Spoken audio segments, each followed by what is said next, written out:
Бул подкастта мен Telegram каналдардан кызыктуу кыргызча кыскача постторду окуп бөлүшүп турайын деп чечтим. Бүгүн жолдо дейт күндөлүк Telegram каналы. Бүгүн жолдо Фридмандын Instagramдын негиздөөчүсү Кевин Систром менен болгон подкастын уктум дейт. Фридман бул ким эле аты?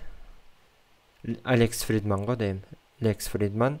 Instagram'da негиздөөчүсү Кевин Систром менен болгон подкастын уктум. Азыр мен үйрөнүп, аз-маз билген эле нерселер менен, мисалы Angular, Postgres жана башкалар курушуптур Instagram'да. Башында аудиторияны миллионго эмес, 5-10 адамга ылайыктап баштай бериш керек. Эң алгачкы колдонуучулар достор же үй бүлөң болсо жетет.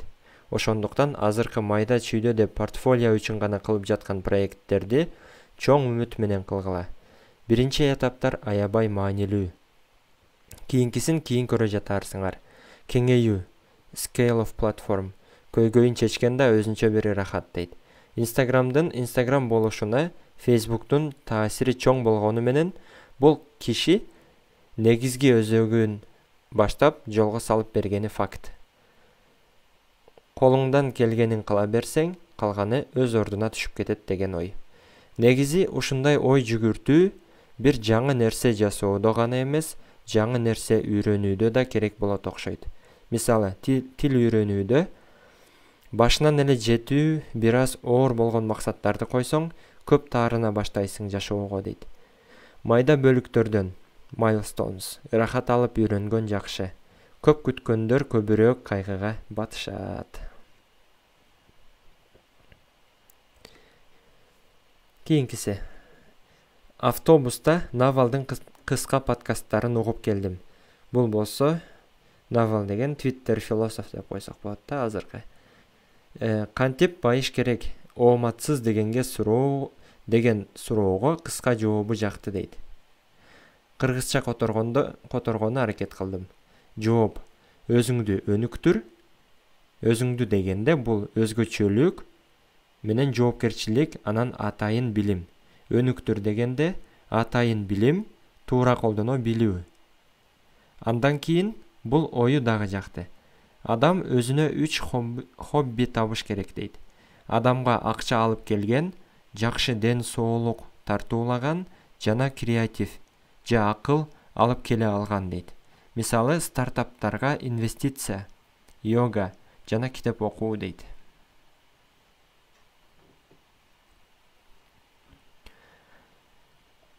Үчүнчү, акыркы пост. Кандай ойлор? 6-күн жазып сал.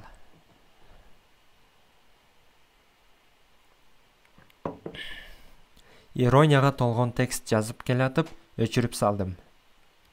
Жогоруда жазымыш болгондорум өзүн жакшы көрбөгөн адамдын элесин бергендей боло берет. Андай деле эмес. Кызыктуу кылганга аракет кылам жашоомду. Өзгөчө, өткөндө менеджер менен сүйлөшкөндөн кийин өзгөрө түштүм. Ошол маектин да кыскача маанисин жаза кетем ушунун аягында. Мисалы, бүгүн дейт. Сонун жерге бардым. Сабак кылгандай болдум. Бирок толук эмес. Бир аз корейче, манга, комикс окудум. Кийин көз илинип уктап кетипмин. 1 же 2 сааттай. Ал жердин кандай аталышын билбейм. Ички китепкана сыяктуу, кофейня эмес. Ичинде жатып алып окуганга бөлмөлөр, анын үстүндө тапчан сыяктуу отурганга жерлер. Бир нерсе сатып алсаң, каалаганын кыласың күн бою. Каалаганды кыласың күн бою. Баягы эле корейчени экөөбүз 2 күн араздашып кайра жараштык. Окуп, анан жумуштан 1-2 нерселерди карадым. Бүгүн бүтүрөм деп жазып алгандарым деле бүткөн жок. Бирок көңүлүм тынч. Күздүн кунарсыз күндөрүндө мындай сезимдин келиши түшүнүксүз да болуп кетти. Бул жашоо баары эле жумуш, же окуу, же чөнтөккө акча эмес.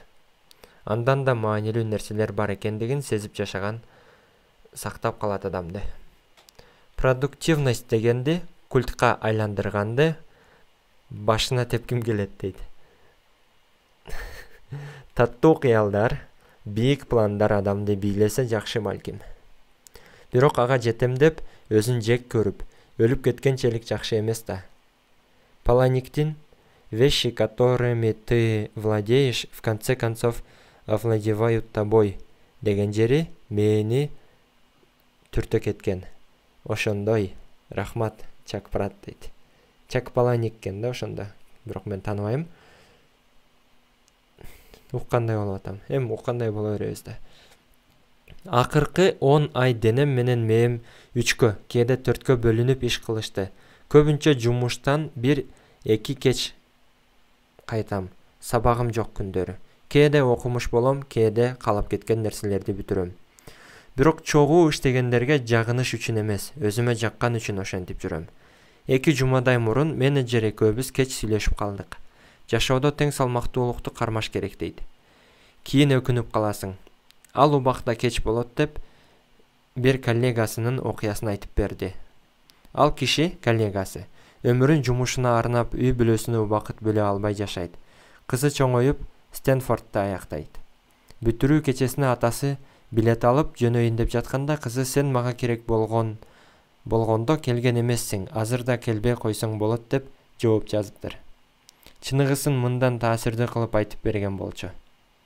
Мен жакшы жеткире албадым. Бирок негизги ой кызың же үй бүлөңдүн сенден алыстоосу деле эмес.